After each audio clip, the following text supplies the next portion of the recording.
네, 안녕하세요. 세계금융연구원 조용센터장입니다.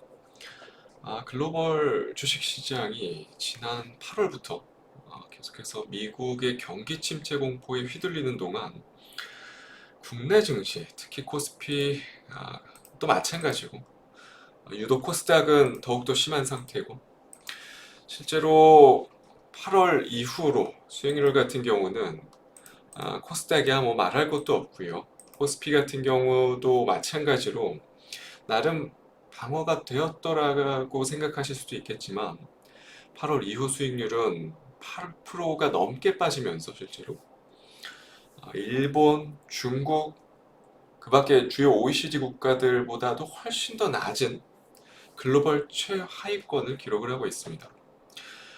물론 코스닥 같은 경우는 더욱더 어려운 실정이죠. 이미 지난 3월 기점으로 고점이 확인이 됐었고 실제로 보시는 바와 같이 여러 차례의 하락 파동을 겪으면서 상당히 힘든 과정을 겪고 있었는데 최근의 급락이 너무나도 급속도로 진행이 되면서 코스닥 같은 경우는 기초 체력이 완전히 그냥 소진이 되어버리는 그런 양상이 좀 만들어지고 있습니다. 왜 이렇게 한국 증시가 상대적인 약세 흐름이 오랜 기간 이렇게 좀 이어지고 있느냐. 그리고 지금 보시는 바와 같이 삼성전자 같은 경우는 올해 연중 최저가를 지금 갈아치우면서 52주 신저가까지도 불과 이제 종가 기준으로 200원밖에는 채 남지 않은 그런 상황이 만들어져 있습니다. 상대적인 약세의 이유 뭐 여러 가지를 뽑을 수 있겠지만 첫 번째로 단연 한국의 경제가 아무래도 대외 의존도가 많이 높죠. 그 말은 즉 이렇다 할 지하 자원이 없는 실정이고 추가적으로 관광 수입 역시도 많이 좀 부족한 실정이고 두 번째로는 중국의 경기 부진이 좀 장기화되면서 어떻게 보면 가장 대외 의존도가 높은 국가 중에 하나인 중국이기 때문에 이러한 부분들에 따른 여파도 계속 좀 이어지고 있다라고 볼 수 있는 거고 그리고 최근에 아시다시피 실적 측면에 있어서는 AI 산업이라든지 반도체 뭐 이러한 지속 가능한 지속 성장 가능한 우려가 좀 이어지다 보니까 그 부분에 따른 모멘텀이 좀 디스카운트 되는 부분들이 좀 있고 저평가 매력이 제대로 좀 부각이 되지 않는 시황이 좀 계속해서 좀 이어지고 있는 것 같아요. 이러한 부분들이 실질적으로 가장 국내 증시가 지금 7월을 기점으로 해서 전 세계 주식시장에서 가장 좀 약한 흐름을 보이는 근본적인 이유 중에 하나고요.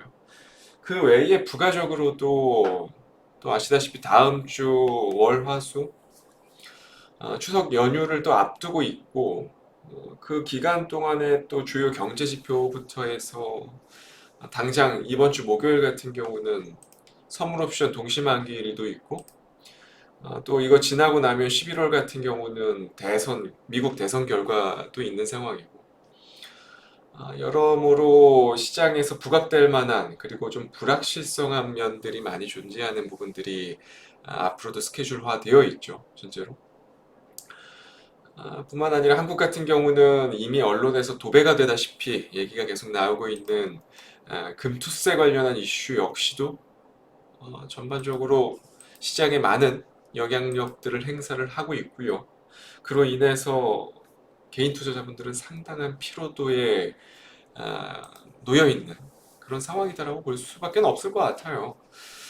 즉 다시 말해서는 경제적으로는 대외 변수에 지금 당장은 더 크게 휘둘릴 수밖에 없는 상황인 거는 인정을 하고 가야 되고 오늘도 마찬가지고 지난주부터 계속 이어지고 있는 삼성전자의 이 급락 흐름들만 놓고 봤을 때 외국인의 매도를 제대로 소화해 줄 만한 수급에 대한 힘이 많이 부족하다라고 생각이 들 수밖에 없는 그런 상황이거든요. 그럼에도 국내 증시를 포기하지 않고 볼 수밖에 없는 이유는 일단 지난 7월도 마찬가지고 그러니까 3분기가 시작된 7월 그리고 지난달 8월 반도체의 수출 실적이 꽤나 좋게 나왔고 물론 지금 4분기 컨센 같은 경우는 일부 조정이 될 것 같지만 그럼에도 최근에 나오고 있는 수출 대비 코스피의 지금 현재 위치는 너무나도 현저하게 저평가 영역으로 전환되어 있는 상태고요. 설령 삼성전자의 컨센서스가 조정된다 하더라도 포워드 PER 기준으로는 13배, 12배 정도 수준까지 내려올 수밖에 없는 상황이거든요. 왜냐면 1, 2분기 너무 잘 나왔고 실적이 3분기까지도 크게 미스가 없을 전망이고 4분기 설령 미스가 조금 나온다 하더라도 포워드 PER 기준으로 코스피가 12배 정도 내외가 만들어진다는 거는 금융위기, 그러니까 2008년 금융위기 이래로 없었던 상당한 저평가 영역이 있다라는 거죠. 물론 아, 코로나 시절을 좀 제외하고 일시적으로 시장이 폭락했었던 그 시기를 제외하고 일반적인 뱅크런급의 악재가 없는 한 삼성전자를 비롯한 코스피의 지금 현재 밸류 같은 경우는 너무나도 저렴한 위치에 있다는 거예요. 한국의 수출 계절성을 감안한다 하더라도 9월, 10월 이때의 수출을 확인하는 게 결국에는 10월, 11월이 될 건데 그 시기에서 저평가 정도가 당연히 심해질 수밖에 없다라는 거고 그 말은 즉 9월까지 좀 이러한 노이즈들이 이어진다 하더라도 어느 정도 저점을 다지고 10월 그리고 11월부터는 점진적으로 회복 단계에 접어들 가능성이 좀 높다라는 겁니다. 그러니까 지금은 상당히 딥 밸류 구간으로 이제는 좀 반등을 염두에 둔 비중 확대 전략이 시장에서 좀 필요한 위치까지 좀 내려오지 않았나라는 부분들을 좀 말씀을 드릴 수 있을 것 같고 물론 9월 같은 경우 워낙에 험난한 일정들이 많이 존재를 하기 때문에 구태여 막 급하게 매수에 가담할 필요는 없겠지만 그럼에도 점진적으로 이제는 저점이 이제 확인되는 과정이기 때문에 서서히 진입을 해봐도 괜찮은 위치가 아닌가라는 말씀을 좀 드리고 싶습니다. 어쨌건 너무나도 지금 시황이 어려운 상황이기 때문에 관련해서 좀 말씀을 좀 드려봤고요.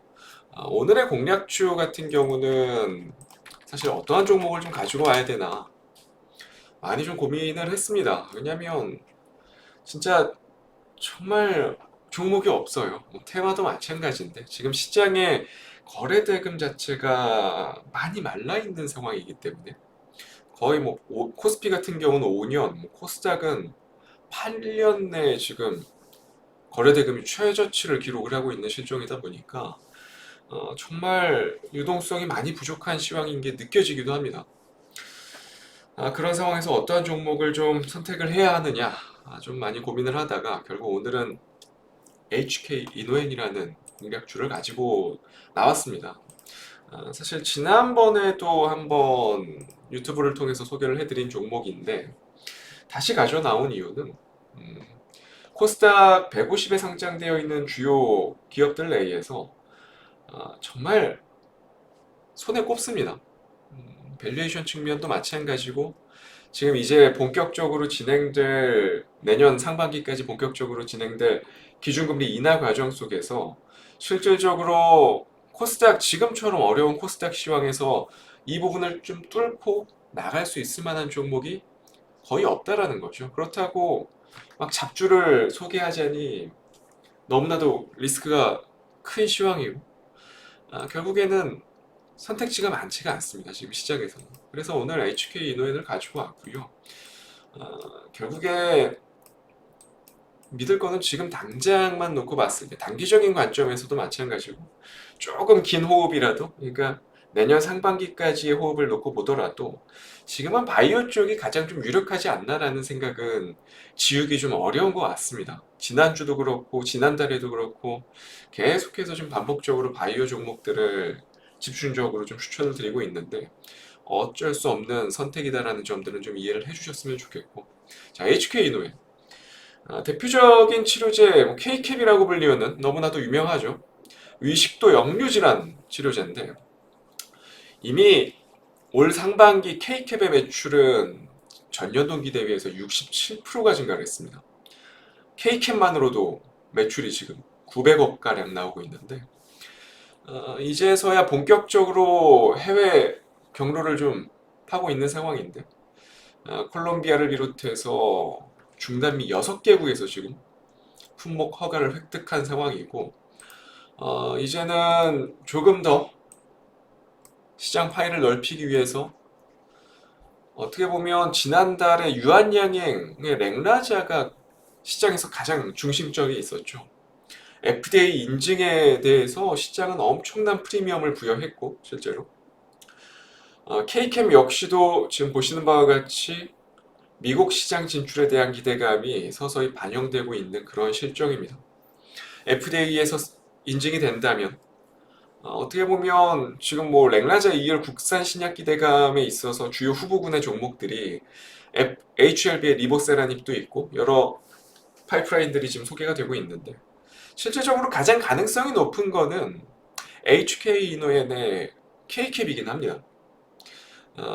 리보세라닙 같은 경우는 사실 너무 도박에 가까운 확률이고, 그러한 측면으로 놓고 봤을 때 지금과 같은 시장 분위기 속에서 결국에 바이오 쪽에 계속 프리미엄을 얹어주고 있고 기준금리 인하가 가까워지고 있기 때문에, 거기다가 FDA 승인에 대한 추가적인 모멘텀 부분들까지 놓고 보자면 HK 이노엔의 지금 현재 위치는 매우 매력적인 위치다라고 볼 수 있을 것 같고, 올해 포드 PER 기준으로 놓고 봤을 때 HK 이노엔의 PER은 18배, 자산가치 기준으로는 채 1배 정도 수준밖에 안 됩니다. 코스피의 대웅제약, 녹십자, 연매출 뭐 1조 이상 써내려가는 주요 의약품 기업들, 자산가치 PBR로 환산을 해보면 대략 2배에서 4배까지 나오거든요. 그러니까 HK 이노엔 같은 경우 지금 코스닥에 상장되어 있기 때문에 나름의 좀 디스카운트 요인을 적용받고 있는 거지, 지금과 같은 시황에서 만약에 HK 이노엔이 코스피에 상장되어 있었더라면 HK 이노엔은 이미 여기서 2배 이상 가격을 부여받고 있을 거예요. 지금 최근 코스닥의 분위기가 워낙에 안 좋죠. 워낙에 안 좋은 상황에서 결국에 HK 이노엔 같은 경우는 기계적인 매도세가 계속 좀 집중될 수밖에 없는 상황이고, 더군다나 코스닥 150 종목이지 않습니까? 그러다 보니까 선물 쪽에서 매도가 나오면 자연스럽게 차익 매도도 출회될 수밖에 없는 상황이긴 해요. 그런 측면에서 놓고 봤을 때 코스닥이 상대적으로 좀 안정화를 찾는다? 그러면 결국에 HK 이노인 같은 종목들은 조금 더 다른 업종들, 다른 업종의 종목군들보다도 더 좋은 모습들이 부여될 가능성이 높다라는 거예요.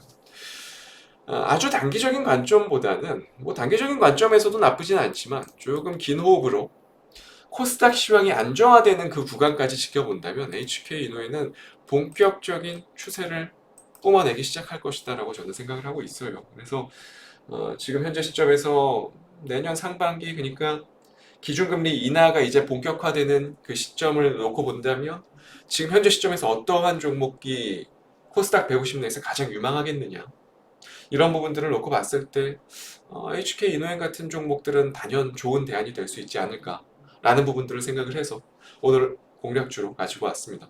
잘 한번 상기시켜서 보시면 좋을 것 같고요. 저는 다음 주 이 시간에 또 좋은 종목 가지고 찾아뵙도록 하겠습니다. 감사합니다.